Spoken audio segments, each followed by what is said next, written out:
ठाकरे दोन नावाचे हे दोन फोटोग्राफर लोक बसलेले आहेत. हे या बुलढाण्याचे खऱ्या अर्थाने डोळे आहेत. हे 20 वर्षा अगोदर या कवी संमेलनामध्ये बसून माझ्या वडिलांच्या कवितांचे व्हिडिओ काढत होते, फोटो काढत होते आणि आज बसून माझ्या कवितांचे फोटो काढत असतात. इथला प्रत्येक माणूस एवढा गर्दी आहे म्हणून मला सार्वभौमिमान आहे माझ्या गावाचा. आणि आपण आला ती संध्याकाळ इतकी सुंदर झाली, खरोखर मी आपले आभार मानतो. आणि आपण पुढे जाऊया. गोपाल दादा, तू गायीचा विषय मुळातच काही कवी गळ्याचे असतात आणि काही नरड्यावाले असतात. तर आम्ही नरड्यावाल्यामध्ये मोडतो, त्यामुळे आम्ही गाण्याची हिंमत करत नाही. आमचा दत्तप्रसाद नावाचा एक कवी आहे, तो लिहितो की टाकून पावलेली माघार घेत नाही, आधार देत जातो आधार घेत नाही, रुजतो रुजायचे तर मर्जीत आपल्या तो, निवडून पावसाचे उपकार घेत नाही. आणि कमवून माणसेही होता अमीर येते, कमवून माणसेही होता अमीर येते, असल्या कमाईचा कर सरकार घेत नाही, असल्या कमाईचा कर सरकार घेत नाही. रणजित भैया सुद्धा इथं उपस्थित आहे. यानंतर आम्हाला हळूहळू थोडं वाढणारा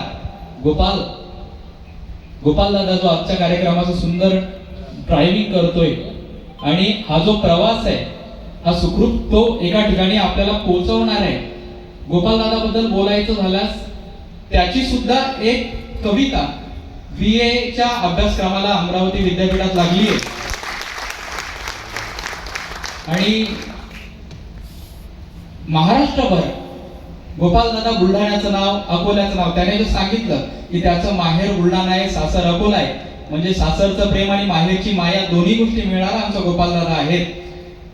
त्याचा एक सुंदर शेर मला आठवतो की तो म्हणतो की जात असला कितीही जमाना पुढे, जात असला कितीही जमाना पुढे, कोण गेला कधी गाव ठाणा पुढे, आणि त्रास खांदेकऱ्यांना नको व्हायला, त्रास खांदेकऱ्यांना नको व्हायला, जीव देईन मी या स्मशाना पुढे, जीव देईन मी या स्मशाना पुढे. स्वागत करूया गोपाल मापाई. धन्यवाद. हा माहोल बनलेला आहे. खरं तर मी शेवटी कविता ऐकणार होतो, परंतु हा इतका सुंदर माहोल पाहून मलाही राहावं नाही म्हणून काही शेर ऐकवतो की चैन ओढतो गाडीची दगदग थांबवतो. वा, चैन ओढतो गाडीची दगदग थांबवतो, मी काही क्षण कित्येकांचे जग थांबवतो.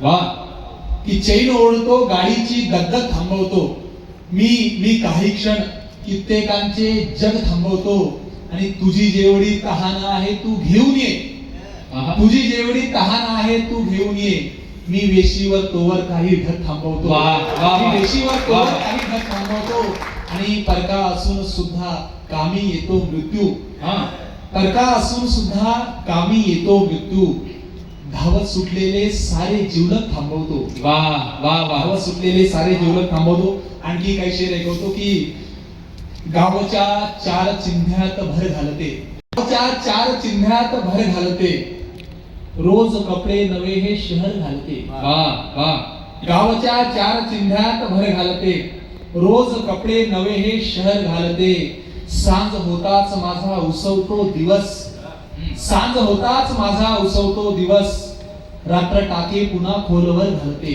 वा वा, रात्र टाके पुन्हा खोलवर घालते, आणि केस बांधायला तूच बोलावते, केस बांधायला तूच बोलावते. असं म्हणतात की वा वा वा वा, जात नाही आणि महिला सुद्धा कुठेही बो लावल्याशिवाय जात नाही. म्हणून असे आहे की गावाच्या चार चिन्ह्यात भर घालते, रोज कपडे नवे हे शहर घालते, केस बांधायला तूच बोलावते, तूच वर संयमाचे रबर घालते. तूच वर संयमाचे रबर घालते. आणखी काही बुलढाण्यात आल्यानंतर मला हे शहर ऐकल्याशिवाय राहत नाही म्हणून मी ऐकवतो की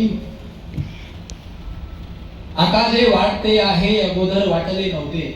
वा, आता जे वाटते आहे अगोदर वाटले नव्हते, तुझ्या पूर्वी मला हे घर कधी घर वाटले नव्हते. वा वा वा वा, आता जे वाटते आहे अगोदर वाटले नव्हते, तुझ्या पूर्वी मला हे घर कधी घर वाटले नव्हते, असे वाटायचे की डेटवर जाऊ पुन्हा आपण, असे वाटायचे की डेटवर जाऊ पुन्हा आपण, अशा होतील भेटी तारखेवर वाटले नव्हते. वा वा वा वा, अशा होतील भेटी तारखेवर वाटले नव्हते. प्रशांत दादा, या लोकांना आपल्याला पुन्हा दुसऱ्यांदा ऐकायचं आहे म्हणून अधिक वेळ न घेता मी माझी एक कविता ऐकवतो, जी कविता गेल्या महिन्यात